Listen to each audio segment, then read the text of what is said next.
Türkmenistançı doğullumunun bir sorağına. Bir musulman doğumumuz soraktır. Türkmen ilaratında bir aydılyan gurrun var. Seni çörek kursun. Kur'an kessin diye da. Ay şeriat tayda şeyle burada doğru mu? Aslı var mı? Aslı yok musulman doğru. Berden bir aydılan gurrun da yani. Ne bileyim, çörek kursun. Çörek Huday Teala'nın vati. Çörek ne adam vuracak mı yani? Ya hamana Kur'an kessin dedi. Kur'an ne kessin abi?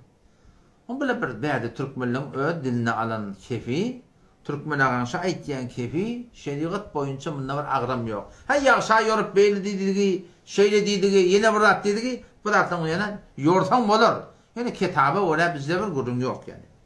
Odam il arasında Türkmenlerinin çörege katam istemeleri var diye da. Çörege katam istemeleri diye. Müslüman da ondıktan o da katam dini ikirada doğru. Allah Teala'nın ayetleri var. Vallahi billahi tallahi. Şu üç zat bilen katam içiliye bir de Kur'an bilen katam içiliye. O bir suretinde var ahim bilmem suretinde çörege katam içmektik, yine burada etmektik. Aslında hadisi sırahaten ediyor. Men halefe bi gayrillah fakat eşreke. Her kim Allah'dan gayri kasem etse Allah'a şirk getirdi diyor. Şirk be Huda günah kebire oluyor Huday takkasın. O da şu daydan şahitleyen günün kedin Kur'an'ın yani ne oldu bile çörüge kasam isteyemekten öyle bir ola kamr günah kaçırık. Kasam ismeli olsa avla valla demek oyundur o dünyada boyundur diye. Vallahi onu bu da dilini üretmeli değil. Ha yüreğinde zat yok adet bolup durdun bunun günah yok ama dilini üretmeli değil Müslüman doğru. Şu doğrultuda. Eğer antismeli olsa bir vakitte yüreğinden duup haydi burada antismeli oluyor.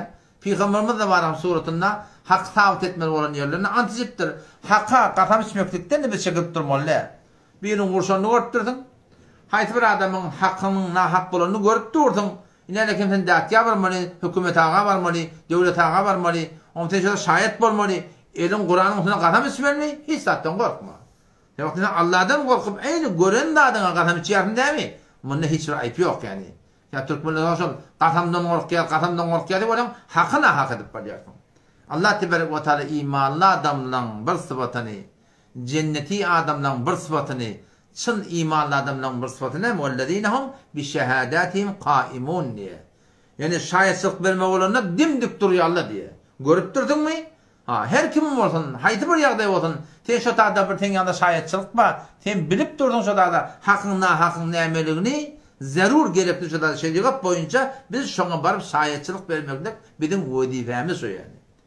Ötkünü uça ödüne bas, ötmede kedeke bas deyip dur da, sen ödüne bas, sen malakın birine hakkın var, haydi bir yağday işittu, falayını sen görüptü. Sen sana şahit bulup başarıya, hakkın almaklığa sana şahit bulup başarıya, şu sana şahit bulmada, sen sana namart diyersin ve demirsin.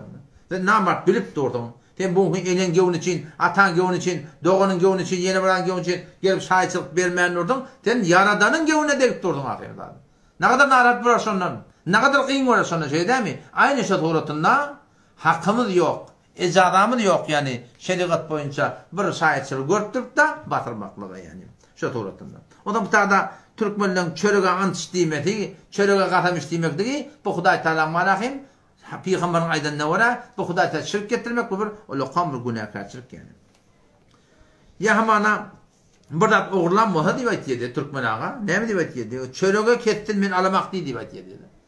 Çörüge kettin. Çörüge kasam deyip battı olmasa. Bıraktan şeriatta ağramı yok, manatı yok. Ha şu suretinde bir yani bir gelir geçer bir gurur Müslüman doğru. Hop, tadı yine